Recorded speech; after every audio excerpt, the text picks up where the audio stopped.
चांगलं वाटतं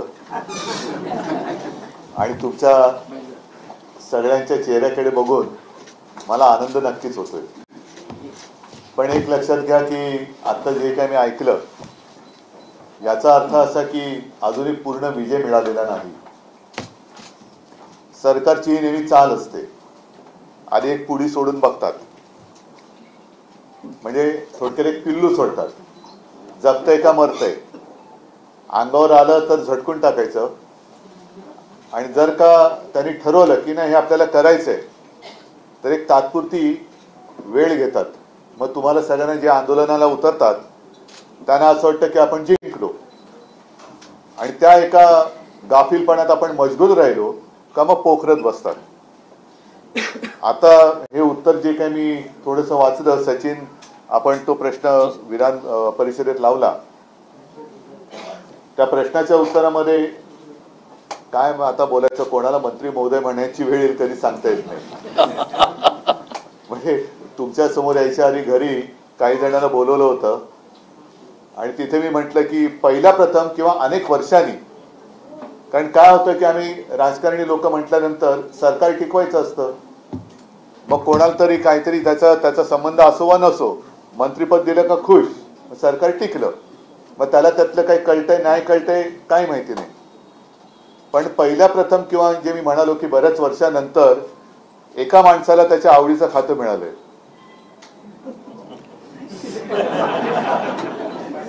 कोणतं? रमी क्रीडा. आज पेपरमध्ये बातम्या पण आल्या की आता रमी या खेळाला ऑलिम्पिक मध्ये मान्यता मिळेल. तर मंत्री महोदयांनी जे काही उत्तर दिलेलं आहे त्याच्याप्रमाणे हा विकास जो काय आम्ही करणार आहोत तो इंडोनेशिया सारखा करणार आहोत. म्हणजे काय की तुम्ही सगळ्यांनी आता सावध राहायची वेळ आलेली. इंडोनेशियातला विकास किती जणांनी बघितलाय, पाहिलाय? मला पण माहिती नाहीये. कृष्णा पाहिलंच करे बाबा, संतोष नाही. त्याच्यामुळे इंडोनेशियातला विकास कसा याची काय माहिती नाहीये. मग ते काय करणार की येऊन येऊन येऊन येऊन डोकं खाणार की बघा तुम्हाला काय आम्ही अमुक देऊ, तुम्हाला तमुक देऊ. आता मग तुम्ही सगळे माझ्या सोबत आलेला आहात, माझ्या म्हणजे शिवसेनेच्या, शिवसेना तुमच्या सोबत आहे आणि तुम्हीच शिवसेना आहात. मग तुमच्यासाठी म्हणून सगळेजण आम्ही मैदानात उतरलोय आणि कालांतराने बघू की ज्यांच्यासाठी उतरलोय तेच गायब. तर असं होऊ देऊ नका. मी आज मुद्दामून तुम्हाला हेच सांगण्यासाठी आलो की लढायचं. हा, आणि एक गोष्ट आता जरा त्यावेळेला शिवसेना प्रमुख जे बोलले होते त्याचा अर्थ आता वेगळे जण काही जण वेगळा लावू शकतात. अन्यायावरती तुटून पडा, आपण म्हणू आता आम्ही तुटूनच पडतो, तसं नाही. मी तर म्हणेन अन्याय तोडून टाका, अन्याय तोडून टाका, अन्याय सहन करायचंच नाही. कृष्णा काय, अरविंद काय, संतोष, सचिन काय, सगळेच, अशोक भाऊ आहे तिकडे, संतोष आहेत. आणि मला हा विषय समजून नीट सांगितलं तो आदित्यनी, नाही तर मला ते काय तुमचं काय एमएफडीसी बीपीटी एपीटी मला काय कळत नाही. पण सरकार एका बाजूला सांगते की आम्ही भाडं भरू, सरकारने भाडं म्हणजे सरकारकडे ज्यांनी भाडं सरकारने घेतलं पण ते ज्याला द्यायचं ते दिलंच नाही, मधल्या मध्ये खाल्ले कोणी पैसे, बरोबर ना. आता हा जो फरक अरविंद तुम्ही जे मगाशी म्हणालात की ठीक आहे करोना काळ हा अत्यंत वाईटच होता, म्हणजे आपल्या म्हणजे मी तर अनपेक्षितपणाने मुख्यमंत्रीपद स्वीकारलं होतं, पण तो जो काय काळ होता तो जागतिक संकटाचा होता. त्याच्यामध्ये आपण जे काय करू शकत होतो ते केलं, पण बऱ्याचशा गोष्टी करू शकलो नाही. एकदा का बोललो की ते केलं पाहिजे, आणि जर का आपलं सरकार आलं असतं तर आज तुमच्यावरती लढण्याची वेळच आली नसती, अजिबात येऊ दिली नाही. कारण शिवसेनेची स्थापनाच मूळ भूमिपुत्रांच्या न्याय हक्कासाठी झालेली आहे. आणि साहजिकच आहे, महाराष्ट्र म्हटल्यानंतर महाराष्ट्राचा भूमिपुत्र हा मराठी आहे. मग त्याच्यामध्ये कोळी असेल, म्हणजे हे पूर्वीचे जे काय म्हणाले भंडारी, पाठारे प्रभू, सगळेच ही सगळी आता लोक आपण आपापल्या परंपरा आतापर्यंत नाही म्हटलं तरी तसेच सांभाळतो. आता पुढच्या आठवड्यामध्ये नारळी पौर्णिमा, हा तर कोळी लोकांचा मोठा सण. ह्या अशा काही गोष्टी परंपरागत ज्या आहेत त्या हळूहळू नाही म्हटलं तरी नाहीशा होत चाललेल्या आहेत. आणि तोच एक विषय किंवा तोच एक मुद्दा घेऊन सरकार जणू काही महाराष्ट्रातून मराठी संपवायला निघालेले. मध्ये आपण जो काही विषय हातामध्ये घेतला, आपण अनेकदा सांगितलं की आम्हाला कोणत्याही भाषेचा द्वेष नाहीये, कोणत्याही भाषेचा द्वेष नाही, पण आमच्यावर सक्ती करू नका. आता जे काय भारतीय जनता पक्षाचं चाललेलं आहे, एक तर भारतीय जनता पक्षाचं काय चाललेलं आहे, जसं समर्थ रामदास म्हणाले होते की मराठा ते तुका मिळवावा, महाराष्ट्र धर्म वाढवावा, तसं आता भाजपवाले म्हणतात भ्रष्टाचारी ते तुका मिळवावा, भाजपा पक्ष वाढवावा. आता सहज गंमत सुचलं म्हणून सांगतोय की एका बापाने मुलाला विचारला, तू काय करायचंय, काय तुला काय ठरवलंयस? तुला नाही, मी शिकणार, मोठा होणार आणि भाजपात जाऊन देशकार्य करणार. तुला काय वेडायच की काय? तुला जर का तसं पाहिजे असेल तर डायरेक्ट भाजपात नाही जायचं, आधी दुसऱ्या कुठल्या तरी पक्षात जा, काहीतरी गडबड घोटाळा घे कर, मग तुला तिकडे सन्मानाने बोलवतील आणि मंत्री करतील. पण तू जर का थेट भाजपात गेलास तर उपऱ्यांच्या सतरंज्या तुला उचलावे लागतील. हेच चाललेलं आहे आता. म्हणजे आपले जे काय आहे ते मारून टाकायचं. तरी लोकसभेच्या वेळेला तर पियुष गोयल काय बोलले होते कोळीवाड्यांच्या बाबतीत, मी विसरलो, पण तुमच्या वास येतो. मतं पाहिजेत, मताला वास नाही येत. पण आमच्या मच्छीमार किंवा आता मी स्वतः कॉलेजमध्ये जाताना बांद्रा ते आपली तेव्हा व्हीटी म्हणायचे, आता छत्रपती शिवाजी टर्मिनस, हार्बरने यायचो.